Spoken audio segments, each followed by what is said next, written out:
This is the Center Square Daily. Today is May 14th, 2026. I'm your host, Jared Strong, filling in for Greg Bishop. Today we'll be discussing tax-exempt colleges, notable student performance in Louisiana, and we'll finish with some quick hits from around the country with America's Talking. But first, let's turn our focus to the increasingly large salaries that are paid to leaders of elite private colleges. Our investigative team is in the process of reviewing millions of records for nonprofit organizations across the country. And one early thread that has emerged from that is the sometimes eye-popping salaries that their leaders command. Now, by far the largest salaries of nonprofits go to executives of healthcare systems. Some exceed $20 million a year. And we'll be digging into that. But next in line are university leaders.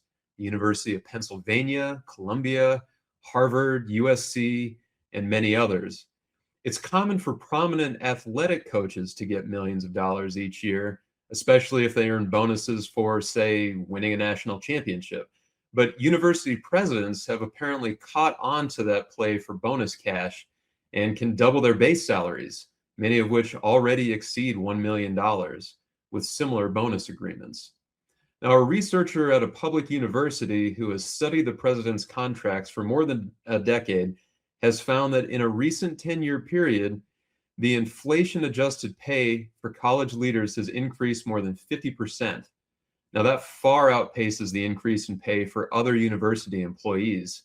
The researcher, James Finkelstein, a professor emeritus of public policy at George Mason University in Virginia, has concluded that some of the presidents have co-opted the coaches' bonus pay system and that there has been a shift in the board leadership of these institutions.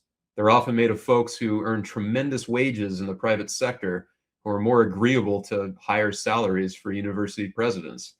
Now, these are nonprofit institutions that have a much lesser tax burden than if they were for-profit. They're exempted from most income and property taxes, but they do pay payroll taxes. Now, federal lawmakers in the recent One Big Beautiful Bill Act extended an excise tax on the highest earners at nonprofits.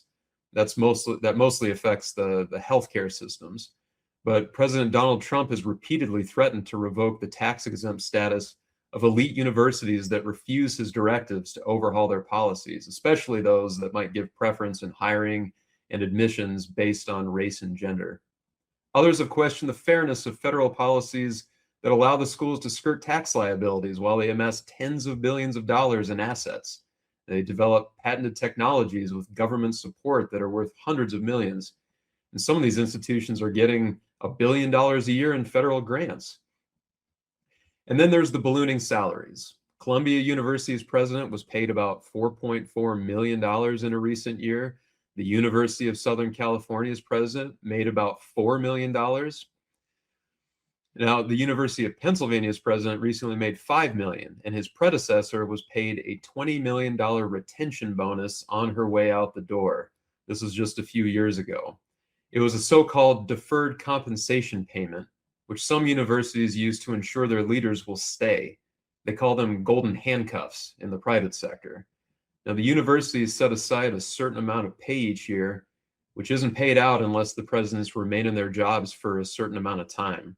But it has another hidden benefit for the universities in that it hides the real compensation for the presidents.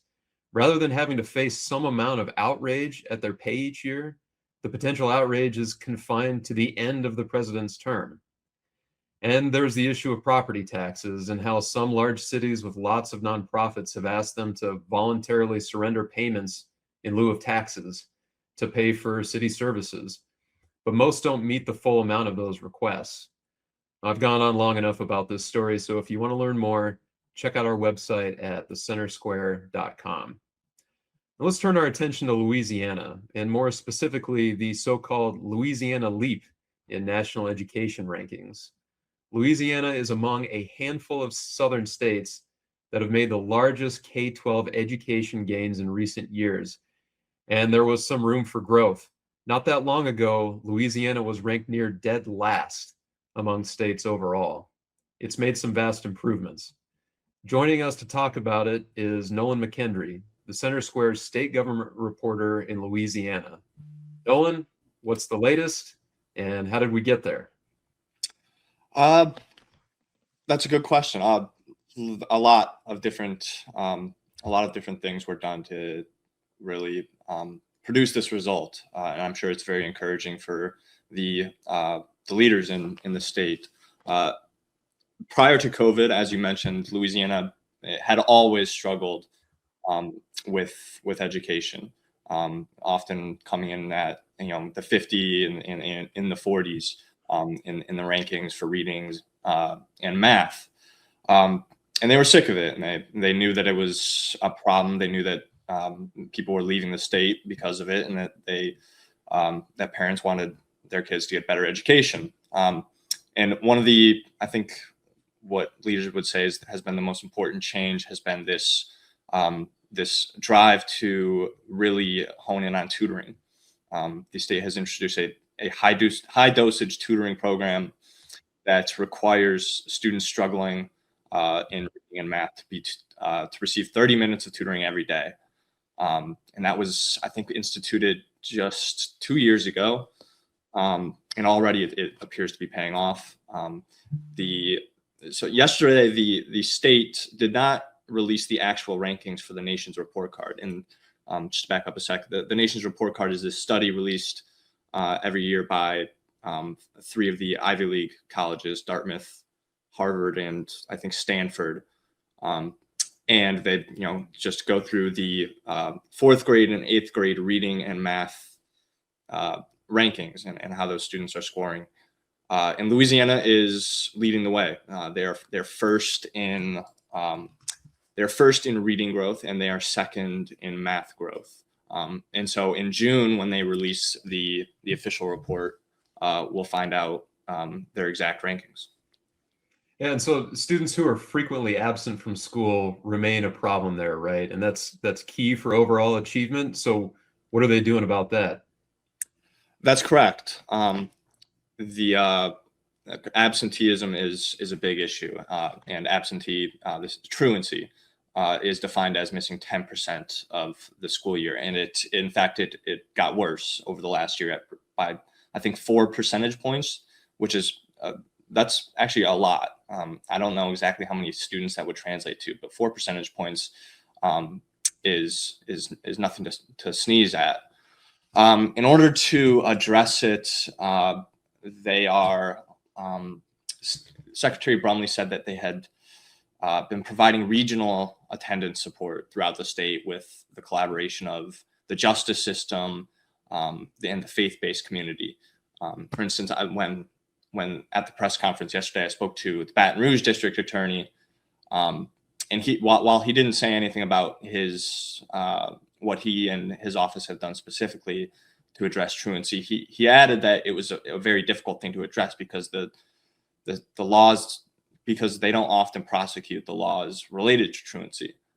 So the truancy laws aren't related to the student specifically; they're related to the parent. A parent can be fined, and I think at the very worst can receive some time in jail. But he said that they don't prosecute those. They almost never prosecute them, which means that it's up to the state really to really address that issue and not the justice system. So they've found that putting kids as parents in jail is not a good way to keep kids at school. Yes, which Hiller Moore said.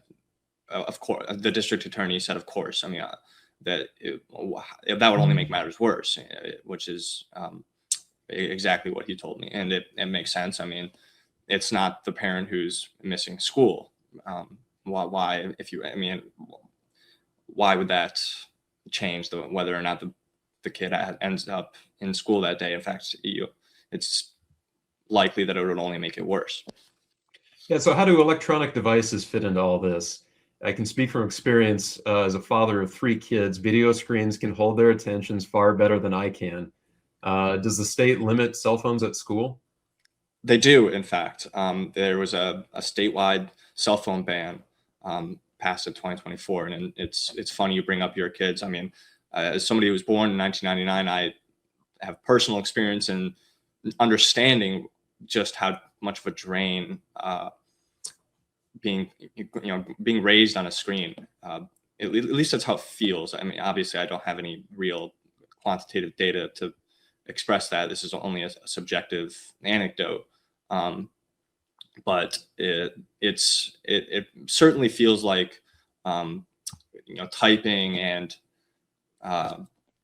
typing just doesn't have the same sort of cognitive fitness that writing does by hand. And so the state acknowledges that, and I think states across the country are acknowledging that, and you're seeing this this sort of revolt against the screen really in the past 5 or so years, I think. Yeah. So what's the plan in Louisiana going forward, especially in regard to transitioning these students into jobs after they graduate? That's right. So the state is expecting a great deal of economic development. They've made a concerted effort to bring more jobs to Louisiana, and they, as I've reported previously, they don't want these jobs, of course, to go to Texans and people in other states. They want these to go to Louisianans, and so these Louisianans must be prepared, because eventually these kids will be the ones who do or do not get those jobs, and so you've got to educate them better. And so one lawmaker I spoke with yesterday is backing a piece of legislation currently sitting in the Senate. I believe it might be the House, forgive me, that would sort of offer a career path for students, and it would use career coaches and external vendors to help middle school and high school students develop graduation plans, to find out what their interests are and what their strengths are, and really set them on a more firm and progressive path. All right, Nolan, we'll keep an eye on how education is being reshaped in the southern states and how those initiatives might be applied elsewhere. Thanks for your time today. Now for America's Talking. Let's talk about protecting aging and disabled adults from scams first. People older than 60 are defrauded out of billions of dollars each year. Someone calls claiming their grandchild has been arrested and needs money to get out of jail. Another poses as a bank representative to gain passwords or other personal information, maybe even a fake far-flung romance with a swindler in another country. The list goes on. In Illinois, proposed legislation would require banks and credit unions to monitor for suspected financial exploitation, pause suspicious transactions, and report them. It was introduced in February and has stalled since, and some financial institutions oppose it over general concerns about new statutory requirements and how they might meet them. It's unclear at this point whether the bill has a path forward for passage. In Arizona, another citizen of Mexico has been sentenced to prison for a years-long smuggling operation that ferried people illegally from numerous countries into the United States. Ofelia Hernandez Salas was federally indicted for the scheme, which was based in Phoenix. She was sentenced to 11 years in prison this week. Prosecutors allege that she and her co-conspirators gave people ladders to climb over border fences or showed them where to crawl under. They directed swarms of people to cross at a time to overwhelm Border Patrol agents. But they also allegedly robbed people at knife or gunpoint of their personal effects, even though they had already charged thousands of dollars for the smuggling itself. One of her co-conspirators is set to be sentenced in June. In North Carolina, a former governor is hoping to be the first Democrat to win a U.S. Senate seat in nearly 20 years, and he's getting a bunch of help. The Senate Majority PAC, which seeks a Democratic majority, told the Center Square this week that it is devoting more than $31 million to television advertising for Roy Cooper. Now, Cooper was twice elected governor and 4 times elected attorney general. And prior to that, he was a member of both the state Senate and House of Representatives, with a lossless 13-0 record in elections. Now, polling has consistently favored Cooper for this upcoming election. The committee is also investing more than $46 million in Ohio and about $33 million in Maine, for a total of more than $111 million in this recent spending. And lastly, in Ohio, There's a proposal that would require state agencies to start their budgets from scratch every 10 years. The idea harkens back to what President Jimmy Carter did when he was governor of Georgia in the 1970s. Those who have studied the idea say it forces those agencies to fully reevaluate spending, rather than continuing with a mindset that budgets should just continually grow year after year. Further, there are new technologies that might enable a data-driven approach to budgeting that some lawmakers want to see. We'll wait to see whether they turn the idea into law. All of these stories and more that affect you, the American taxpayer, can be found on our website at thecentersquare.com. Thanks for joining us today. It's sunny and windy here in Western Iowa, and I hear birds chirping. I hope your day is just as pleasant. I'm Jared Strong. Please like, share, and subscribe, and we'll see you on Friday.